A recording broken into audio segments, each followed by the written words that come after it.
that means inflammation of pancreas. To start with, let's first discuss the basics of pancreas.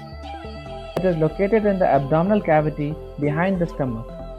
It has a head, body, and a tail.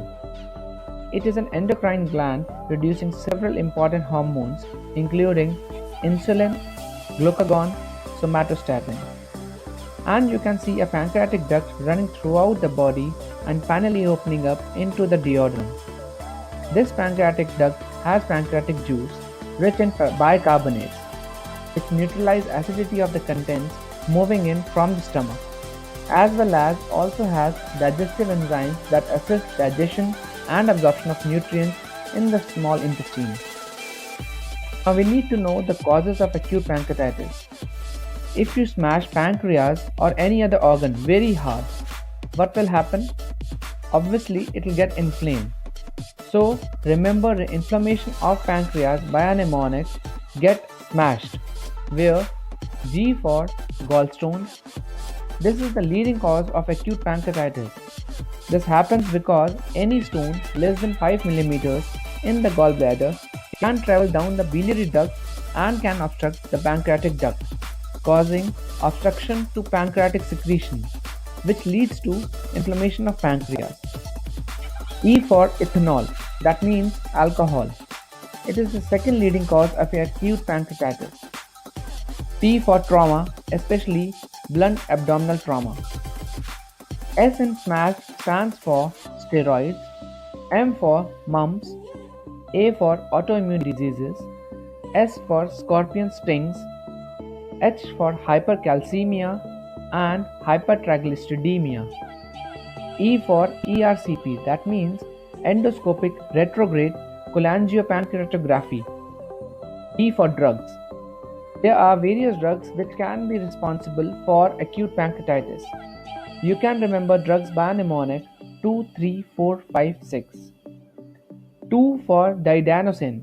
Here, Di or di stands for 2. 3 for theophylline.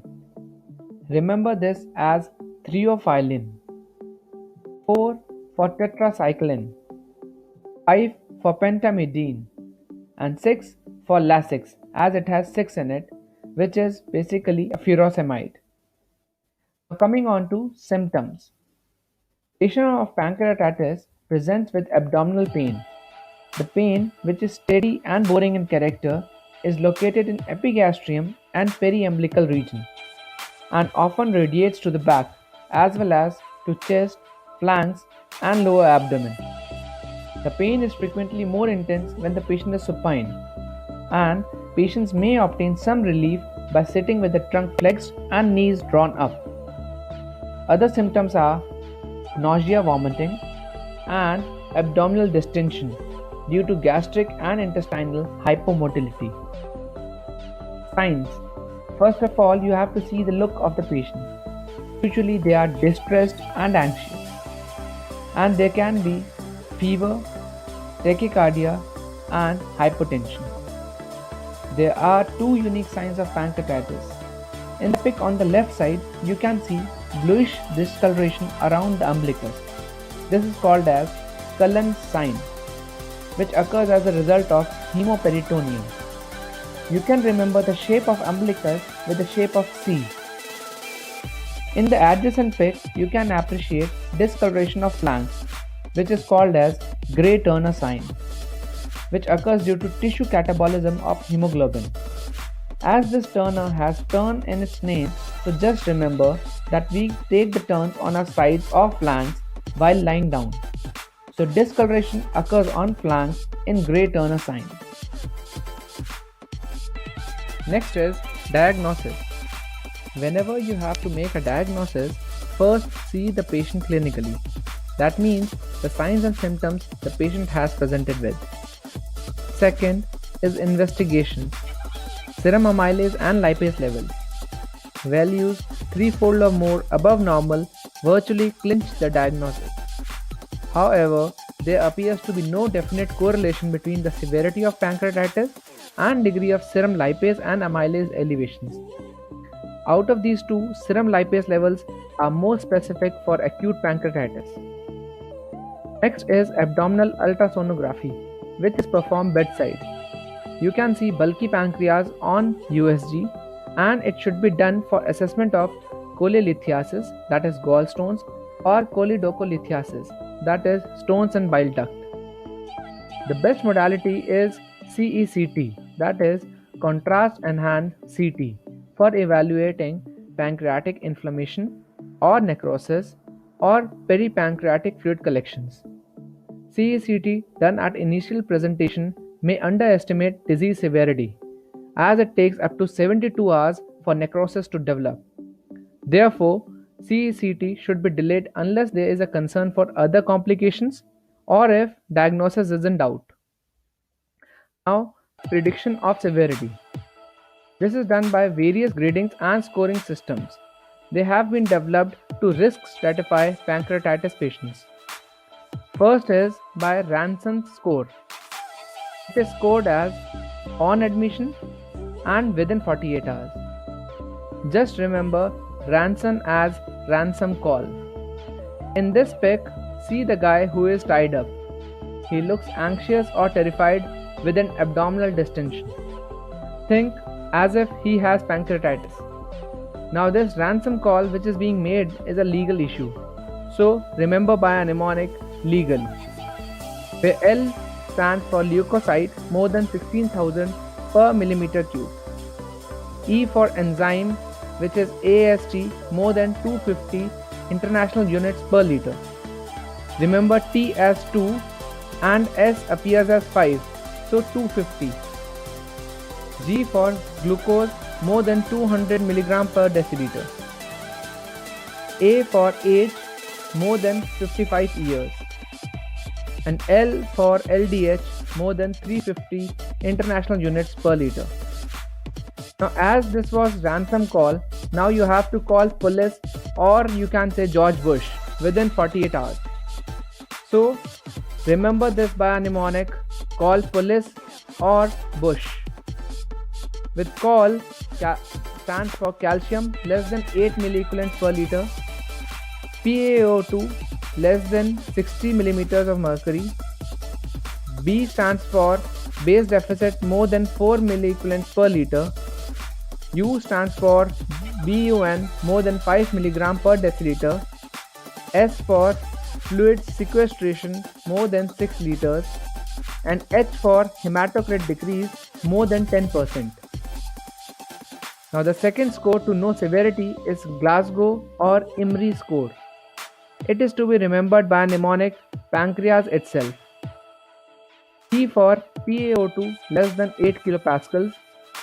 A for age more than 55 years old. N for neutrophilia, which is WBC more than 15,000 per millimeter cube. C for calcium less than 2 millimoles per liter. R for renal function, which is by urea more than 16 millimoles per liter. E for enzymes, which is LDH more than 600 international units per liter, and AST more than 200 international units per liter. A for albumin less than 32 grams per liter. S for sugar, that is blood glucose, more than 10 millimoles per liter. In both Ranson score and Glasgow score, values more than or equal to 3 indicate severe pancreatitis, and also both these scores are to be calculated in 48 hours. Next is BISAP score, which is bedside index for severity in acute pancreatitis. More recently, this new prognostic scoring system is being used for early identification, that is within 24 hours of patient at risk of mortality. Components of BISAP score are BUN more than 25 mg per deciliter, I for impaired mental status with Glasgow Coma scale less than 15, S for SIRS, A for age more than 60 years of age, P for pleural effusion. BISAP more than or equal to 3 is associated with increased risk of complications. The fourth one is Apache 2 score, that is acute physiology and chronic health examination. score more than 8 is usually associated with severe disease. The next and important most is CT Severity Index. It is based on unenhanced CT score plus necrosis score. Maximum is 10 and score more than equal to 6 indicates severe disease. Now coming on to management part. First and important most is IV hydration. Then second is pain control. Third, nutritional support. Now this has been changed to early enteral nutrition via nasojejunal tube. And the fourth, no role of antibiotics in infection prophylaxis. Antibiotics are recommended if there is a concern of concurrent cholangitis. Last is complication. Pseudocyst formation, second necrosis, third abscess, fourth multi-organ failure. So that was it. Thank you guys for watching this video. Do like. Pancreatitis. Chronic pancreatitis is caused by long-term inflammation of the pancreas, which eventually leads to the irreversible destruction of pancreatic tissue. Chronic pancreatitis develops slowly over time and is predominantly triggered by lifestyle factors in predisposed patients, such as long-standing heavy alcohol or tobacco use, although this is not always the case. Other less common causes are medications that put stress on the pancreas, elevated triglycerides, some autoimmune conditions, and some inherited or genetic conditions, notably cystic fibrosis and hereditary pancreatitis. In some people, the cause of chronic pancreatitis is never discovered and remains a mystery. The pancreas is a digestive system organ that has two important functions. It produces hormones that regulate blood sugar, as well as enzymes to break down food in the digestive tract. When the pancreas doesn't work properly, it affects the body's ability to properly digest food. This means that some people with chronic pancreatitis are unable to get the nutrients they need from the food they eat. They can have trouble digesting food properly or maintaining their blood sugar in a healthy range. This can lead to nutrition-related disease such as weak bones and vision loss. Some people may also have difficulty gaining or maintaining their weight and persistent pain. The hallmark symptom of chronic pancreatitis is abdominal pain. The pain may be intermittent or chronic and is frequently very severe, with stabbing pains localized in the upper part of the abdomen between the belly button and the chest. The pain may radiate to the back and may be triggered by eating, especially high-fat foods. As the disease progresses, the pain may become more severe and debilitating, and often it becomes constant. In some cases, surgery or endoscopic treatment may be required. Oily, foul-smelling bowel movements and weight loss may be seen in the advanced stages of the disease and usually signals exocrine pancreatic insufficiency. As well, depending on the severity and extent of the damage to the pancreas, some people develop diabetes. A combination of tests are used to diagnose chronic pancreatitis.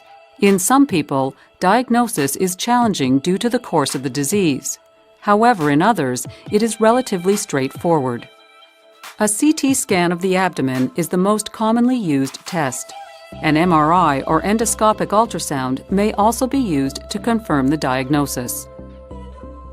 In some difficult-to-diagnose cases, pancreatic stimulation testing can be useful. This test artificially stimulates the pancreas using secretin. This test is expensive and invasive, so it is not frequently performed. Blood tests are not useful for diagnosing chronic pancreatitis. Although there is no cure for chronic pancreatitis, early diagnosis and treatment can help slow the progression of the disease. Treatment involves avoiding triggers, such as heavy alcohol use, smoking, and high-fat foods.